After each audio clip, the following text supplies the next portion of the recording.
Halo, selamat malam sahabat TKC Family dimanapun kalian berada. Kembali lagi bersama saya Adit menemani kalian dalam program cerita pengantar tidur. Malam ini saya ingin mengajak kalian menyusuri sebuah kisah yang unik. Kisah yang memadukan sejarah, arkeologi, mitos kuno, dan juga dunia modern yang penuh hiruk-pikuk media sosial. Bayangkan, gurun Mesopotamia yang sunyi, tempat kelahiran peradaban manusia. Di sanalah 3 arkeolog menemukan tablet tanah liat berusia ribuan tahun. Tulisan paku di permukaannya menyebut nama yang sudah lama menggema, Anunnaki. Namun, penemuan ini justru menjadi awal dari perdebatan sengit. Seorang arkeolog berusaha menjaga sains dan kebenaran, seorang lainnya ingin melindungi makna religius, sementara yang satu lagi justru memilih jalan berbeda. Menyulap penemuan kuno itu menjadi konten sensasional, demi subscriber dan ketenaran. Apa yang mereka temukan di balik tablet tua itu? Benarkah hanya doa pemakaman kuno, ataukah pintu menuju mitos lama yang siap bangkit kembali? Dan, apa yang terjadi ketika mitos itu bersatu dengan dunia digital, mengubah seorang arkeolog biasa menjadi nabi modern dengan jutaan pengikut? Itulah kisah yang akan kita dengarkan malam ini, sebuah cerita panjang berjudul Anunnaki Mitos yang Kembali. Jadi, siapkan diri kalian, rebahkan tubuh, pejamkan mata, dan biarkan imajinasi menuntun kalian menelusuri gurun kuno, cahaya merah di langit, dan bisikan tablet tanah liat yang diam-diam hidup kembali. Saya, Adit, akan menemani kalian hingga kisah ini selesai di TKC Family. Gurun Irak sore itu berwarna keemasan, seolah matahari yang condong ke barat menumpahkan emas cair ke atas pasir yang tak bertepi. Angin kering berdesir, mengangkat debu halus yang menempel di wajah, pakaian, dan peralatan para peneliti. Di kejauhan, reruntuhan Nippur menjulang muram, hanya tersisa dinding bata lumpur yang rapuh, saksi bisu ribuan tahun sejarah. Di dalam sebuah tenda penelitian sederhana, Dr. Arman Satya duduk membungkuk di atas meja kayu yang dipenuhi pecahan artefak. Tangan mudanya yang berdebu memegang sebuah tablet tanah liat retak, dengan guratan huruf paku yang samar namun masih bisa dikenali. Lampu kerja di atas kepalanya memancarkan cahaya putih pucat, menyoroti wajahnya yang serius. Arman menyusuri huruf-huruf itu dengan ujung jarinya, seolah sentuhan bisa membantunya memahami makna yang terkubur ribuan tahun. Ia berbisik, hampir seperti doa. Anunnaki? Nama itu seakan keluar dari mulutnya dengan bobot berbeda, lebih berat daripada sekadar istilah akademis.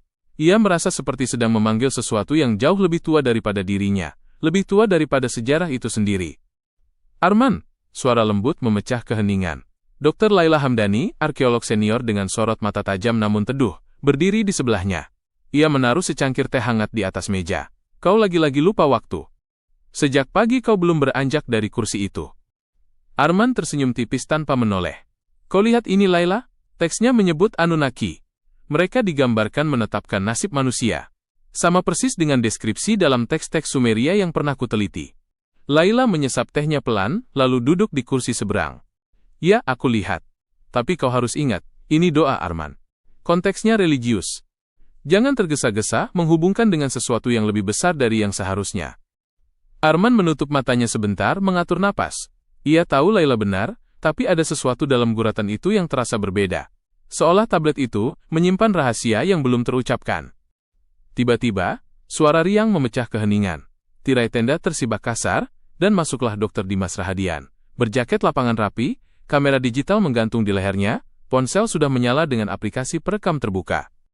Teman-teman, serunya dengan tawa lebar. Kalian tidak akan percaya betapa bagusnya angle tenda ini kalau dipakai syuting. Cahaya sore jatuh tepat ke artefak. Perfect content. Arman menoleh dengan jengkel. Dimas, ini bukan studio. Ini situs penelitian. Tolong jaga ketenangan. Dimas berjalan santai ke meja, menunduk menatap tablet tanah liat itu.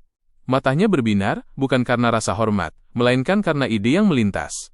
Ya Tuhan, ini bisa jadi konten yang akan meledak di YouTube. Bayangkan judulnya, artefak alien ditemukan di Irak. Bukti Anunnaki nyata. Laila mendesah berat. Dimas, jangan mulai lagi. Ini bukan mainan untuk sensasi. Bukan sensasi, Dimas menyeringai, mengangkat kameranya. Ini cara agar orang peduli. Kalau aku bercerita soal Anunnaki sebagai alien, jutaan orang akan menonton. Kalau kalian bercerita soal fungsi religius dalam kosmologi Mesopotamia, siapa yang mau dengar? Arman menatapnya tajam, nada suaranya menahan emosi. Kau tahu persis itu pseudo-ilmiah. Tafsir ngawur seperti itu menghancurkan integritas penelitian. Dimas mengangkat bahu, pura-pura acuh. Integritas tidak membayar tagihan, Arman. Tapi jutaan views. Itu bisa membuatku membangun museum pribadi. Laila meletakkan cangkir tehnya dengan bunyi keras, membuat keduanya terdiam. Wajahnya serius. Kau boleh bermain dengan subscriber Dimas, tapi jangan kau mainkan sejarah umat manusia. Ini bukan panggung drama. Ini warisan peradaban. Namun Dimas hanya tertawa pelan, lalu menyalakan kameranya, menyorot wajahnya sendiri. Dalam hitungan detik, wajahnya berubah profesional, penuh energi. Halo sahabat-sahabat, hari ini saya sedang bersama tim di Irak. Dan di tangan saya, tablet misterius yang menyebut Anunnaki, makhluk yang turun dari langit. Arman meraih tangannya cepat, menahan kamera agar tak mengarah ke artefak. Cukup Dimas, kau pikir ini hanya cerita? Ini sejarah, dan sejarah butuh kejujuran. Hening menegang di dalam tenda. Angin gurun berdesir, meniup tirai tipis hingga bergetar. Di atas meja, tablet tanah liat retak itu memantulkan cahaya sore, seolah ikut menjadi saksi perdebatan tiga arkeolog yang kini terbelah oleh ambisi dan keyakinan masing-masing. Di luar, matahari mulai tenggelam, melukis langit dengan warna oranye pekat. Gurun Mesopotamia seakan kembali berbisik, mengingatkan mereka bahwa apa yang terkubur di pasir bukan hanya artefak, tetapi juga pertanyaan yang belum pernah terjawab. Apakah Anunnaki hanyalah mitos kuno, atau sesuatu yang jauh lebih besar dari sekadar kata di atas tanah liat? Pagi hari di gurun Mesopotamia selalu dimulai dengan cahaya yang menyilaukan. Langit biru pucat seolah ditarik tinggi tanpa awan, sementara udara masih dingin sebelum berubah membakar. Jeep tua mereka berguncang di jalan tanah menuju reruntuhan Uruk, kota kuno yang dahulu disebut sebagai tempat lahir peradaban. Arman duduk di kursi depan, matanya tak lepas dari hamparan tanah datar yang perlahan menyingkap bayangan tembok runtuh. Ia bergumam pelan seakan bicara pada dirinya sendiri. Disinilah Inanna dipuja. Disinilah tulisan paku pertama berkembang. Dan disinilah nama Anunnaki kembali muncul. Laila Biasela yang duduk di sampingnya dengan buku catatan terbuka di pangkuan, menambahkan dengan nada tenang, Uruk bukan hanya kota Arman. Ia adalah panggung pertama manusia menulis tentang kosmos. Kalau kita bisa memahami konteksnya, kita bisa memahami kenapa Anunnaki begitu penting dalam pikiran mereka. Di kursi belakang, Dimas merekam perjalanan dengan gimbal yang stabil. Kalian tahu, katanya dengan senyum penuh percaya diri, para penontonku akan menyukai ini. Aku bisa memberi judul, Mengunjungi kota pertama alien. Bayangkan, Uruk sebagai landasan pendaratan awal Anunnaki. Dramatis bukan? Arman langsung menoleh, suaranya dingin. Uruk adalah tempat manusia menulis epos Gilgamesh, bukan pangkalan alien. Jangan kau nodai dengan narasi murahan. Dimas hanya terkekeh. Arman, dunia tidak peduli pada catatan kaki. Dunia peduli pada kisah yang membuat darah berdesir. Dan alien jauh lebih memikat daripada mitologi. Jeep berhenti di pinggir reruntuhan. Mereka turun, menginjak tanah yang pernah menanggung langkah ribuan orang sejak 5.000 tahun lalu. Dinding bata lumpur yang tersisa menjulang seperti bayangan masa lalu, retak dan rapuh tapi masih menyimpan wibawa. Arman berjalan perlahan, tangannya menyentuh dinding kasar itu. Setiap bata ini disusun dengan tangan manusia. Bukan mesin luar angkasa, bukan teknologi alien, manusia. Laila berdiri di tengah halaman bekas kuil, menatap ke langit. Dan di sini mereka berdoa, menyerahkan nasibnya kepada para dewa. Anunnaki bukan sekadar nama, mereka simbol keteraturan. Simbol ketidakpastian hidup di tanah yang bisa subur sekaligus mematikan. Dimas, tentu saja, melihatnya berbeda. Ia menunjuk ke sebuah relief pudar di dinding kuil. Sekelompok figur kecil menghadap sosok besar yang dikelilingi simbol bintang. Lihat, ini jelas gambar alien. Sosok besar itu, Anunnaki. Simbol bintang di sekelilingnya, planet asal mereka. Arman menyalakan senter kecil, menyoroti ukiran. Salah, itu gambaran ritual. Simbol bintang menandai langit, bukan planet asing. Dan sosok besar itu, kemungkinan Inanna atau dewa lain, bukan makhluk luar bumi. Laila menimpali dengan nada tajam. Masalahnya Dimas, kau selalu memilih interpretasi yang paling dramatis, bukan yang paling benar. Dimas mendekat, matanya berkilat. Dan apa salahnya kalau dramatis? Kalau dengan dramatis, dunia mendengarkan? Keheningan mendadak menekan mereka. Angin gurun berhembus, membawa debu halus yang berputar di udara. Suara burung padang pasir terdengar sayup. Arman berdiri kaku, dadanya berdegup. Ia sadar, perdebatan ini bukan lagi soal tafsir teks. Ini soal nasib warisan manusia. Apakah ia akan dikenang sebagai kebenaran sejarah, atau hanya jadi bahan tontonan di layar kaca? Saat matahari mulai condong, mereka bertiga duduk di atas tembok bata yang hangat oleh cahaya sore. Reruntuhan Uruk berkilau oranye, seakan masih menyimpan doa ribuan tahun. Laila menatap Cakrawala, suaranya rendah. Aku khawatir Arman, kalau Dimas terus begini, penelitian kita bisa hancur. Orang akan lebih percaya pada tontonan daripada bukti. Arman menatap tablet catatannya, lalu berkata lirih, kebenaran ini rapuh Laila. Sama rapuhnya dengan bata ini. Dan sensasi bisa menghancurkannya dalam sekejap. Dari kejauhan, suara kamera Dimas kembali berputar. Ia tersenyum pada lensanya, seakan dunia hanya miliknya. Sahabat-sahabat, kita baru saja mendengar bisikan kota kuno, dan aku yakin, bisikan itu bukan dari manusia. Arman mengepalkan tangannya. Ia tahu, perang baru saja dimulai, bukan perang senjata, melainkan perang untuk merebut imajinasi umat manusia. Museum Baghdad sore itu lengang. Sebagian besar ruangan dipenuhi udara pengap, bau debu bercampur dengan aroma kayu tua dari vitrin-vitrin yang menyimpan artefak Mesopotamia. Cahaya neon di langit-langit berpendar dingin, membuat bayangan patung-patung dewa terlihat seperti pengawas bisu. Arman melangkah perlahan di lorong panjang. Jantungnya berdetak pelan seiring dengan langkahnya. Di tangannya, ia membawa catatan transliterasi huruf Paku yang baru saja selesai ia salin dari tablet kuno yang ditemukan di Nippur. Ia berhenti di depan sebuah kotak kaca besar. Di dalamnya, sebuah tablet Babilonia berukir huruf Paku tersusun rapi. Retakannya halus, tapi teksnya masih jelas. Arman menempelkan wajahnya ke kaca, matanya berbinar. Ini menyebut Anunnaki duduk sebagai hakim, gumamnya. Sama persis dengan Epic of Gilgamesh. Mereka bukan pencipta manusia, bukan penguasa teknologi, mereka pengadil roh di dunia bawah. Laila mendekat, ikut membaca transliterasi di catatan Arman. Ia menambahkan pelan. Dan lihat bagian ini. Kata Simtu, nasib. Mereka menetapkan nasib setelah kematian. Bukan kontrol biologis, bukan eksperimen. Ini jelas fungsi religius. Hening beberapa detik sampai suara langkah berat memecahnya. Dimas muncul dengan tripod di tangan, kamera tergantung di bahu, wajahnya penuh antusiasme. Luar biasa, katanya dengan senyum lebar. Teman-teman, kalian tidak sadar betapa viralnya benda ini? Bayangkan judul videoku, tablet rahasia mengungkap penguasa alien dari dunia bawah. Arman menoleh cepat, nadanya tajam. Jangan mulai lagi Dimas. Teks ini jelas sekali. Tidak ada alien. Tidak ada Nibiru. Namun Dimas sudah menyalakan kameranya, suaranya bergema di ruangan sepi itu. Sahabat-sahabat, inilah bukti nyata. Tulisan ribuan tahun lalu, menceritakan makhluk yang mengatur nasib manusia. Bukan mitos, tapi sistem kontrol. Anunnaki, penguasa dari langit. Laila menahan napas, lalu maju selangkah. Kau sengaja memelintir teks. Kata-kata itu tidak bicara tentang kontrol biologis, tapi tentang keadilan kosmik. Itu doa, bukan laporan alien. Dimas mendekat, menatap Laila dengan tatapan menyala. Laila, kau selalu bicara tentang konteks. Tapi siapa peduli konteks? Dunia tidak mau catatan kaki. Dunia mau kisah yang membuat bulu kuduk berdiri. Arman mengetuk kaca vitrin keras, membuat gema memantul. Dimas, ini bukan mainan. Kau bermain dengan api. Sekali kau biarkan narasi palsu menyebar, ia tak akan bisa ditarik kembali.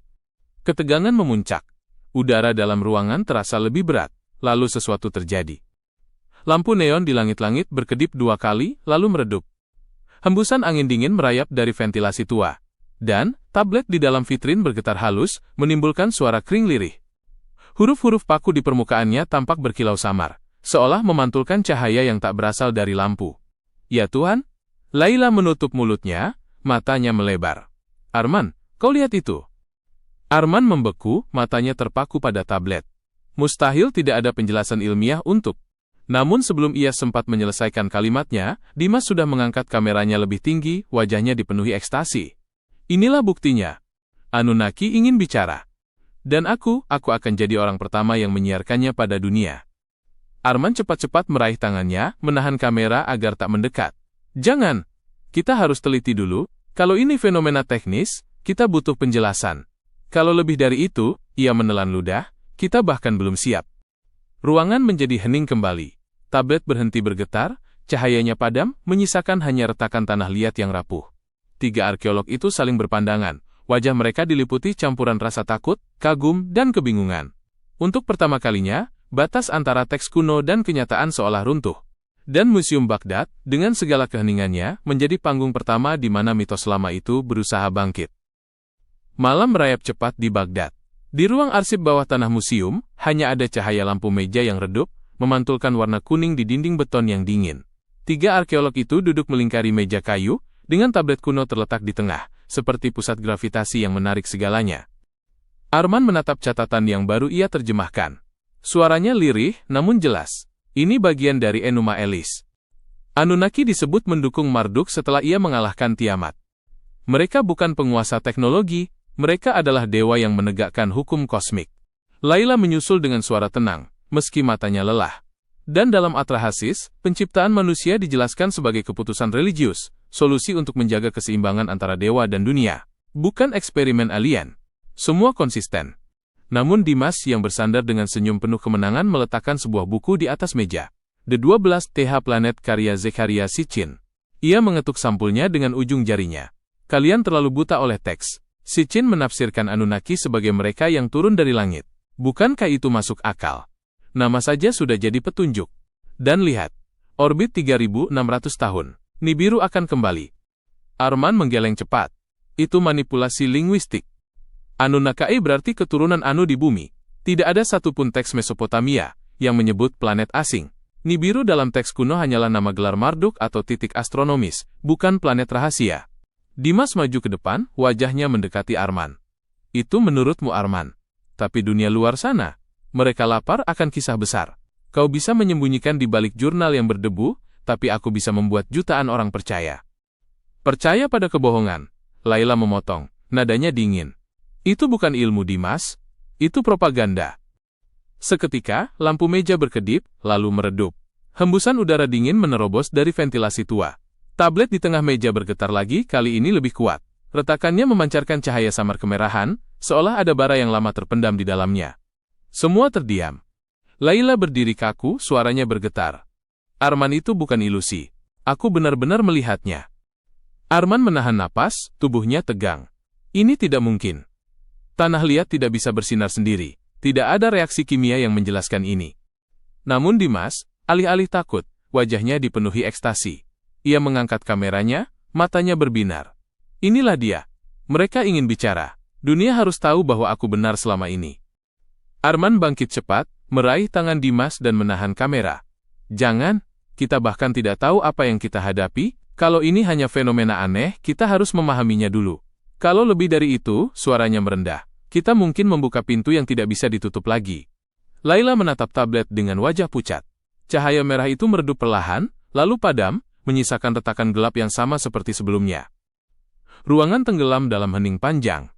Akhirnya, Dimas tersenyum lebar, menatap kedua sahabatnya. Kau lihat, mereka memilihku. Anunnaki tidak butuh akademisi yang pengecut. Mereka butuh penyampai. Dan aku akan jadi suara mereka. Arman dan Layla saling berpandangan. Mereka sama-sama tahu, malam itu sesuatu telah berubah. Perdebatan mereka bukan lagi sekadar tentang teks kuno. Kini, ada sesuatu yang nyata. Entah mitos, entah fenomena, entah hal lain yang lebih gelap, yang ikut masuk dalam pertempuran. Dan tablet itu, yang selama ribuan tahun hanya diam, kini seolah menunggu untuk membuka rahasia yang lebih besar. Pagi di gurun selatan Irak begitu sepi. Jeep tua mereka berguncang pelan di jalan berdebu, meninggalkan jejak roda panjang menuju Eridu, reruntuhan yang disebut-sebut sebagai kota pertama manusia. Dari kejauhan, hanya gundukan tanah dan sisa bata lumpur yang tersisa. Namun bagi Arman, tempat ini adalah awal segalanya. Ia menatap horizon, lalu berbisik lirih, disinilah Enki dipuja. Disinilah doa pertama menyebut nama Anunnaki. Mungkin, disinilah segalanya dimulai. Layla membuka peta arkeologi yang tergulung di pangkuannya, menunjuk tanda di kertas. Penggalian lama menemukan doa pemakaman yang menyebut Anunnaki melindungi kota dari bencana. Selalu religius Arman, tidak pernah teknologis. Dari kursi belakang, Dimas tertawa kecil, sibuk menyalakan kamera di gimbal. Atau doa itu hanyalah cara kuno untuk mendeskripsikan alien yang datang memberi pengetahuan. Kau tahu, penontonku akan suka judul ini, Eridu, kota pertama alien. Arman menoleh, nada suaranya dingin. Eridu adalah warisan manusia, Dimas. Jangan kau nodai dengan sensasi. Jeep berhenti di kaki gundukan. Panas matahari sudah mulai menyengat, membuat udara bergetar. Mereka bertiga turun, berjalan di antara sisa dinding bata lumpur yang hancur, lorong-lorong sempit yang dulu mungkin penuh doa dan nyanyian. Di salah satu ruang kuil, Arman menemukan sebuah segel silinder kecil dari batu hitam. Ia mengusap debu di permukaannya, dan muncul ukiran barisan figur kecil menghadap sosok besar dengan simbol bintang di atasnya. Ini jelas gambaran ritual, katanya sambil menyalakan senter untuk menyorot detail. Bintang itu simbol langit. Sosok besar itu kemungkinan Enki. Figur kecilnya adalah manusia atau dewa bawahan. Dimas mendekat, menyorot dengan kameranya. Atau, sosok besar itu Anunnaki dari Nibiru. Simbol bintang itu orbit mereka. Kau tidak bisa menolak kemungkinan itu, Arman. Laila mendengus, wajahnya tegang. Itu bukan kemungkinan, Dimas. Itu fantasi. Tidak ada teks asli yang mendukung klaimmu. Namun sebelum debat mereka semakin panas, sesuatu di luar berubah. Langit mendadak gelap oleh awan tipis yang bergerak cepat. Angin berhembus kencang, membawa debu gurun berputar mengelilingi reruntuhan. Arman keluar dari lorong, mendongak. Matanya melebar. Laila, kau lihat itu? Di horizon, sebuah cahaya merah samar muncul, bergerak lambat di langit, berkilau seperti bintang yang terlalu besar dan terlalu dekat. Laila berdiri di sampingnya, wajahnya pucat. Itu bukan pesawat. Bukan juga fenomena biasa. Dimas menyeringai, mengangkat kameranya tinggi-tinggi, wajahnya bersinar penuh kemenangan. Inilah dia, Nibiru, planet yang selalu kalian anggap mitos. Kamera ini akan membuktikan semuanya. Namun saat ia berbicara, tanah bergetar pelan. Segel silinder di tangan Arman jatuh ke tanah, berbunyi kering kecil. Bata-bata runtuh dari dinding kuil, dan pasir berdesir seperti ditarik oleh magnet tak terlihat. Laila menutup wajahnya dengan lengan. Arman, ini bukan hal biasa. Arman menahan diri untuk tetap rasional, meski jantungnya berdetak kencang. Bisa jadi ilusi atmosfer, atau satelit yang terbakar, atau... Tapi kalimatnya terhenti ketika ukiran di dinding kuil tampak berkilau samar sama seperti tablet di Museum Baghdad. Figur-figur kecil di ukiran itu seolah bergerak dalam cahaya, menunduk kepada sosok besar di tengah. Kerumunan pasir berputar semakin kencang, membuat suara gurun meraung seperti binatang purba. Dimas tertawa, matanya penuh ekstasi. Kalian lihat? Mereka datang. Anunnaki kembali. Arman terdiam, tubuhnya kaku. Ia tahu, entah itu fenomena alam atau sesuatu yang lain, perdebatan mereka kini telah melampaui ranah teks dan teori. Langit dan bumi seolah menjawab pertanyaan mereka sendiri. Dan Eridu, kota pertama, kembali hidup dengan bisikan kuno, mungkin doa, mungkin peringatan. Malam turun cepat di gurun. Tenda penelitian mereka berdiri di pinggir Eridu, diterangi cahaya lampu gas yang berkedip-kedip tertiup angin. Di luar, suara hembusan pasir tak henti-hentinya bergesekan dengan kain tenda, seolah gurun masih menyimpan gema dari cahaya merah di langit tadi. Arman duduk di kursi lipat, wajahnya pucat tapi matanya tetap menatap catatan. Ia menuliskan kemungkinan penjelasan dengan tangan bergetar, ionosfer, satelit, pembiasan cahaya, aktivitas seismik. Kata-kata itu memenuhi halaman, namun tak satu pun menenangkan. Laila berjalan mondar-mandir, kedua tangannya bersedekap. Arman, aku ingin percaya pada logika. Tapi yang kita lihat tadi, ukiran berkilau, tanah bergetar, cahaya merah, terlalu banyak kebetulan. Apa mungkin ini sesuatu yang lebih dari sekadar fenomena alam? Arman menghela napas berat, lalu menjawab, suaranya tegas meski rapuh. Segala sesuatu pasti punya penjelasan. Kalau tidak hari ini, mungkin besok. Tugas kita adalah mencari, bukan menyerah pada fantasi. Tawa meledak dari sudut tenda. Dimas duduk bersandar santai dengan laptop di pangkuannya, wajahnya bercahaya oleh layar. Fantasi? Arman, kau masih menyangkal? Dunia akan mengerti. Video tadi sudah kuunggah, judulnya Nibiru muncul di langit Irak, bukti Anunnaki nyata. Arman menoleh cepat, wajahnya memucat. Kau gila? Itu rekaman mentah, tanpa analisis, tanpa konteks. Kau tahu dampaknya? Dimas menyeringai puas, jemarinya lincah di keyboard. Dampaknya? Subscriberku meledak. Komentar sudah ribuan. Orang-orang percaya pada matanya sendiri, bukan pada catatan kaki yang kau simpan di jurnal. Laila menepuk meja keras, membuat lampu gas berguncang. Dimas, kau tidak sadar? Kau menyulut histeria. Kau menafsirkan tanda yang bahkan belum kita pahami, lalu menyebarkannya ke dunia. Itu bukan ilmu, itu racun. Namun Dimas tak goyah. Ia menatap layar laptopnya, di mana angka penonton terus bertambah. Racun bagimu, tapi bagi mereka ini adalah wahyu. Kau tahu berapa banyak orang yang haus pada sesuatu yang lebih besar daripada dirinya? Kau tahu berapa lama manusia menunggu bukti bahwa kita tidak sendirian? Aku memberikannya pada mereka. Itu lebih berarti daripada semua seminar akademis yang membosankan. Arman bangkit berdiri, menatapnya dengan sorot tajam. Kau tidak sedang memberikan kebenaran, Dimas. Kau menciptakan mitos baru. Dan mitosmu bisa menghancurkan warisan peradaban ini. Hening sejenak. Hanya suara angin gurun yang berdesir. Tiba-tiba, layar laptop Dimas bergetar. Video yang ia putar kembali penuh distorsi. Gelombang cahaya merah muncul samar, persis seperti yang mereka lihat di langit Eridu. Bentuknya tidak jelas. Kadang seperti kabut, kadang seperti wajah purba yang mengintip dari balik layar. Laila mundur selangkah, suaranya tercekat. Arman itu bukan editan. Itu muncul sendiri. Arman merasakan bulu kuduknya berdiri. Tidak mungkin kecuali ada sesuatu yang memengaruhi perangkat elektronik kita. Dimas justru semakin larut, matanya berkilau bagai orang kesurupan. Ia mendekat ke kamera, suaranya bergetar antara ekstasi dan fanatisme. Kalian lihat? Bahkan teknologi modern merekam jejak mereka. Dunia akan tahu. Anunnaki sudah kembali, dan akulah suara mereka. Lampu gas tiba-tiba padam, membuat tenda tenggelam dalam kegelapan. Hanya cahaya merah samar dari layar laptop yang tersisa menerangi wajah Dimas. Dan untuk sesaat, dalam pantulan itu, ia tampak bukan lagi sekadar manusia, melainkan nabi digital yang siap membawa dunia ke dalam mitos baru. 3 hari setelah peristiwa di Eridu, dunia mereka tidak lagi sama. Tenda penelitian yang biasanya sunyi kini dipenuhi suara notifikasi ponsel Dimas yang tak pernah berhenti. Ia duduk dengan wajah bercahaya, menatap layar laptop yang menampilkan grafik menanjak, subscriber bertambah puluhan ribu setiap jam. Lihat ini, serunya dengan tawa penuh kemenangan. 2 juta penonton dalam 2 hari. Judul sederhana saja, Nibiru muncul di Irak. Anunnaki akan kembali, dan dunia gempar. Arman duduk di pojok, wajahnya muram. Ia menatap ponselnya yang memuat berita daring. Fenomena misterius di langit Irak, bukti planet rahasia. Apakah alien pencipta manusia telah kembali? Bahkan beberapa media internasional ikut memberitakan, mengutip video Dimas sebagai sumber utama. Ini gila, gumam Arman, nadanya nyaris putus asa.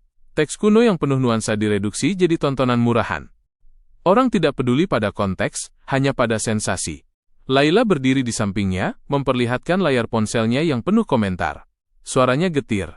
Bukan hanya tontonan Arman, lihat ini. Kami percaya Anunnaki segera turun. Kami siap menyambut Tuhan kita. Mereka mulai mempercayai Dimas sebagai nabi. Arman menatap Dimas dengan mata penuh amarah. Kau tidak sadar Dimas, kau bukan sekadar menyebar kebohongan.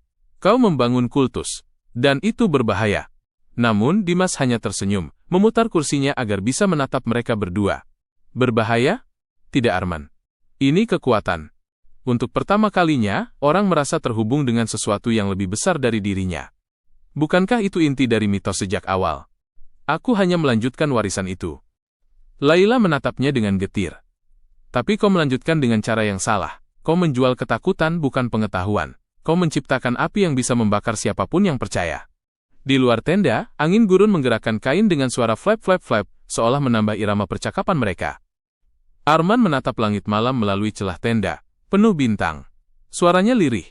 Aku tidak bisa menahan dunia dari mempercayai mitos. Tapi aku tidak akan membiarkanmu merusak warisan Mesopotamia demi subscriber. Dimas berdiri, wajahnya diterangi cahaya layar laptop. Matanya menyala dengan semangat yang tak lagi rasional. Warisan? Arman, warisan sejati adalah yang menggerakkan manusia. Tablet tanah liat itu mungkin menyimpan doa kuno, tapi aku menyimpan mimpi manusia modern. Bedanya, doamu terkubur di pasir. Mimpiku disiarkan ke jutaan orang. Arman dan Laila saling berpandangan. Mereka sadar, ini bukan lagi sekadar perseteruan akademis. Ini adalah perebutan imajinasi dunia. Dan saat itu juga, notifikasi di laptop Dimas berbunyi lagi. Komentar baru muncul di layar, membuatnya tersenyum puas. Guru Dimas, kami percaya. Panggil kami ketika Anunnaki datang. Arman menutup matanya, hatinya tercekat. Dunia telah memilih jalannya. Dan itu bukan jalur sains. Malam itu, tenda penelitian sunyi. Hanya suara kipas portabel berderit pelan, berusaha sia-sia melawan hawa panas gurun. Arman duduk di meja lipat, lampu kecil menerangi wajahnya yang letih. Di depannya, buku catatan penuh coretan tangan. Ia menulis pelan, seolah setiap huruf adalah cara menenangkan pikirannya. Mitos tidak pernah mati. Ia hanya berubah wujud. Di zaman Sumeria, Anunnaki adalah simbol kosmos dan kematian. Kini, manusia modern memakainya untuk menjelaskan keterasingannya di alam semesta. Apakah salah jika mereka memilih cerita yang memberi makna, meski tidak benar? Tangan Arman berhenti. Ia menatap tablet tanah liat yang terbaring diam dalam kotak kaca. Retakannya seolah menjadi garis waktu yang menghubungkan ribuan tahun lalu dengan malam ini. Dari luar tenda terdengar suara Laila berbicara lewat telepon satelit, nada suaranya tertekan. Kami mencoba menjaga objektivitas, tapi video Dimas sudah meluas. Beberapa orang bahkan bersiap datang ke sini. Mereka percaya Eridu akan jadi tempat turunnya Anunnaki. Arman menutup catatannya, lalu keluar. Ia menemukan Laila duduk di kursi, wajahnya muram diterangi rembulan. Mereka menyebutnya guru, katanya, lirih. Guru Dimas. Seolah ia nabi. Apa yang terjadi dengan dunia Arman? Arman menatap langit gurun yang penuh bintang. Mungkin dunia memang selalu mencari nabi baru Laila. Kalau bukan dari kuil, dari layar kaca. Kalau bukan dari doa, dari siaran langsung. Manusia butuh sesuatu yang lebih besar dari dirinya. Hening sejenak. Kemudian, suara riuh terdengar dari dalam tenda. Mereka masuk kembali dan menemukan Dimas duduk dengan headset, wajahnya bercahaya oleh layar laptop. Ia sedang live streaming. Di layar, ribuan komentar meluncur deras, penontonnya puluhan ribu. Saudara-saudaraku, suara Dimas lantang, penuh keyakinan, Anunnaki tidak pernah pergi. Mereka menunggu kita membuka mata. Tablet kuno ini adalah pesan, dan cahaya merah di langit Eridu adalah tanda.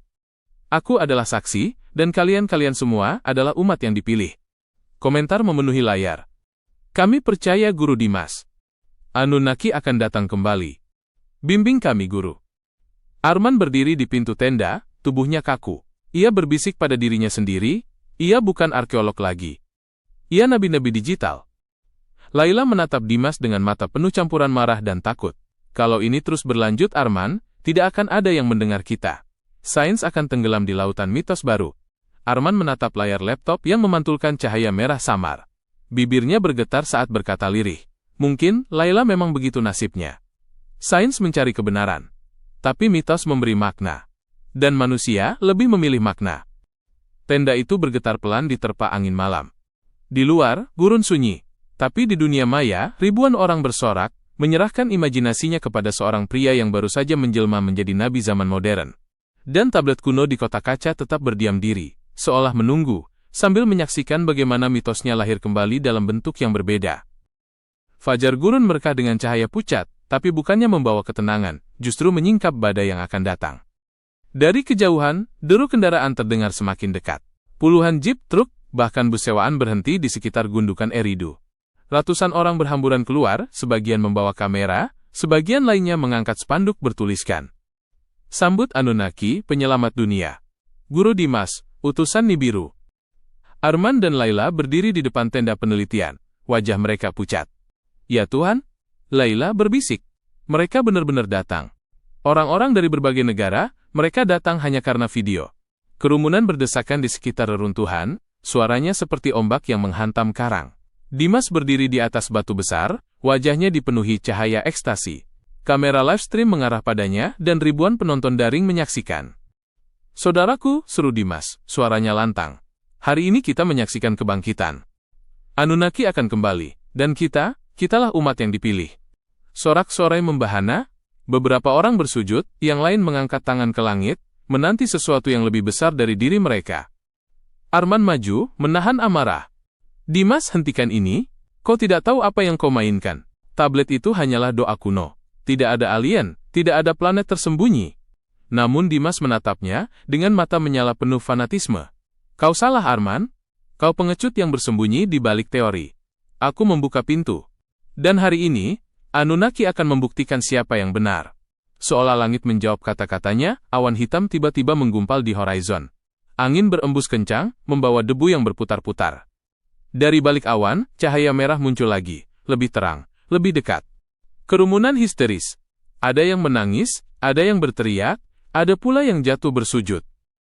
Laila memegang lengan Arman erat, wajahnya pucat. Arman itu nyata, kita tidak bisa menolak mata kita sendiri. Arman menatap langit, tubuhnya gemetar. Mungkin atmosfer, mungkin fenomena optik, tapi kalimatnya terhenti saat tanah bergetar. Segel silinder dan tablet yang mereka simpan bergetar hebat, memancarkan cahaya merah yang sama dengan langit. Ukiran figur-figur pada tablet seolah bergerak, barisan kecil itu menunduk kepada sosok besar di tengah, hidup kembali untuk sekejap. Kerumunan berteriak, Anunnaki! Anunnaki! Dimas mengangkat kedua tangannya, wajahnya diterangi cahaya merah. Mereka kembali, dan aku adalah suara mereka. Sorak menggelegar, seperti ritual kuno yang lahir kembali di era digital. Arman berdiri di tengah hiruk-pikuk, dadanya berdegup keras. Ia bisa berteriak, ini hanya ilusi, tapi ia tahu suaranya akan tenggelam di lautan iman baru. Dunia sudah memilih jalannya. Tablet bergetar semakin kuat, lalu tiba-tiba retakannya bersinar seakan menyala dari dalam. Suara bergemuruh terdengar dari langit, entah guntur, entah sesuatu yang lebih asing. Arman menutup matanya, hatinya bergetar di ambang antara sains dan mitos. Ia berbisik lirih, hanya didengar dirinya sendiri. Anunnaki dewa, alien, atau sekadar cermin hasrat manusia akan misteri. Apapun engkau, hari ini kau kembali. Dan gurun Mesopotamia, tempat kelahiran peradaban, menjadi saksi lahirnya mitos baru, bukan dari kuil atau prasasti, melainkan dari layar kaca, dari sorak manusia yang haus akan makna. Beberapa minggu setelah Eridu, dunia tak lagi sama. Video cahaya merah di langit gurun, tablet yang bergetar, dan orasi Dimas tersebar ke setiap sudut internet. Dalam hitungan hari, penontonnya mencapai puluhan juta. Tak lama kemudian, muncul kelompok-kelompok yang menamakan diri anak Nibiru, melakukan ritual kecil di apartemen sempit atau lapangan kota, menanti kepulangan Anunnaki. Media internasional terbelah.